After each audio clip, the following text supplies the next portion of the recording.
If you love playing MTGO, please make sure you check out my sponsors in the description below. Mana Traders, I've got a sweet discount code.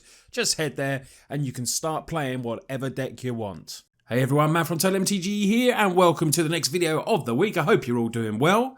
So Guilds of Ravnica spoilers have been coming out all week and they've given us a new Planeswalker. So today we're going to have a little look at Vraska Golgari Queen. You Golgari fans must be salivating at the thought of playing with Vraska again. So let's have a little look at this and see what we think of it. It's a 4 mana Planeswalker that comes in with 4 loyalty. You may sacrifice another permanent. If you do, gain 1 life and draw a card is the +2 ability. The -3, destroy target non-land permanent with coveted mana cost 3 or less.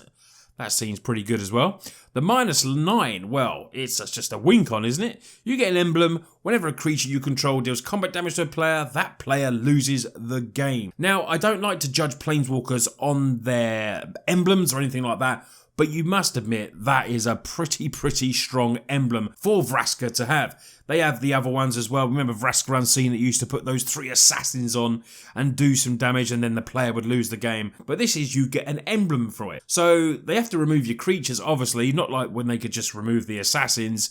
You can't remove emblems yet, and I don't think they're going to be doing that in the future. Fingers crossed they don't, because I don't believe they do, but that's another story completely. But Vraska, first of all, is it costed right? 4 mana. I'm not too sure. I would have liked this at 3 mana possibly, 1 black and a green. I feel like then it could have been easily standard playable. But at 4 mana for 4 loyalty, I'm not too sure. Let me know what you think. You know, we've had other 4 mana Planeswalkers before recently that have come in for standard. Nahiri was obviously one of my favourites. But is it going to see much other format play as well? Could you see this in Modern? I really don't think so. Is Liliana Laval, is it going to take a place of a Lily or anything like that in a black-green deck? No, it's not. Liliana Laval is obviously epic, and this to me is possibly, you know, the cost is a little bit wrong. Let me know what you think about that. Maybe because of the emblem it had to be for. I don't know, maybe that's the reason. But anyway, that's what I feel about the cost of the card. I'm not too sure if it's costed right for standard, but definitely going in your commander decks, this is going to go straight in, then you're going to have lots and lots of fun with it. So the +2 ability, the sacrifice another permanent. If you do, you gain 1 life and draw a card. Yeah, but you know, if you use this in some sort of token deck, it's going to be a card drawing engine. This is not going to be a bad thing at all, but it's going to take, what's it going to take? So you're going to go +6, +8, +10, then the minus to get the -9. So you're going to have to go, you know, you're going to have to tick it out 4 times and protect it potentially. Opponents going to have that Vraska's Contempt still there, and they will be able to take your Vraska Golgari Queen away. That just seems wrong to me.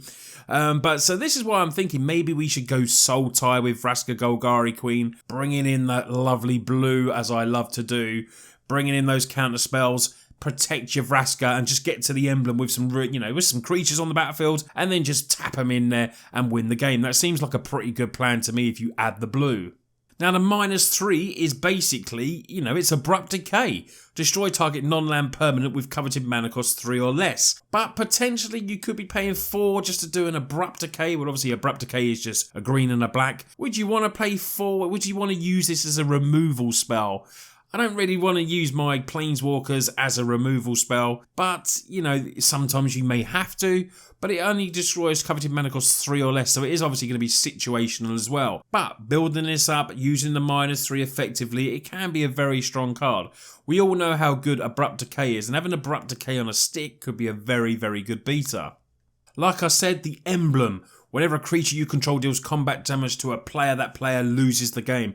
Spamming loads of tokens down can be really good. You can sacrifice them to gain a life and draw a card. Potentially leave some on the battlefield to get that bit of damage in so you can win the game.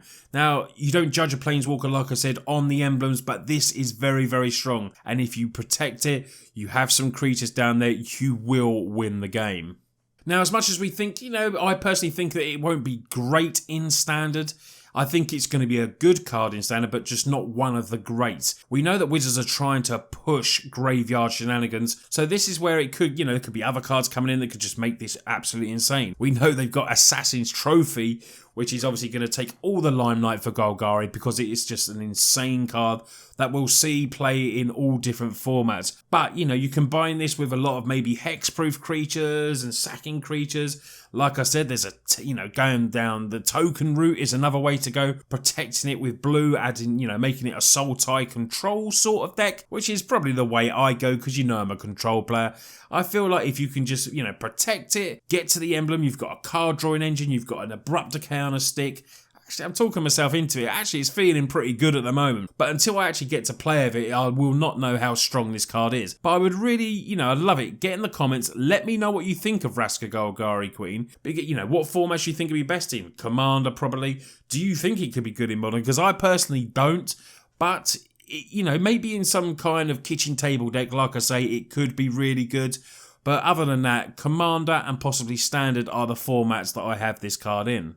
So guys, there is Vraska in all its glory. Let me know what you think. Are we going to be chucking our Llanowar elves in to get it down a turn earlier and then just start protecting it? Are you going to be put creatures like Chalet in there? Make everything hexproof. Protect it, adding white into your deck, making it Abzan, protecting your creatures so you can actually just protect your Planeswalker. Are we going to go 4-color? We can do anything with this Planeswalker, but I'll be interested to see how you are going to play with it, if you're going to play with it, which formats you think it's good in, and just basically let me know what you think of the card. Anyway, I hope you like my little spotlight here on Vraska. I'm quite excited by this set. I think we've got some great cards coming, and I will be going, as the spoilers keep going on, I will be picking the odd card out here and there that takes my eye and having a little chat about it with you. Anyway, if you like the video, don't forget to smash it with a like. Really do appreciate that. And if you're new to us, hit the subscribe button as well. You lot take care, and I'll see you on the next video.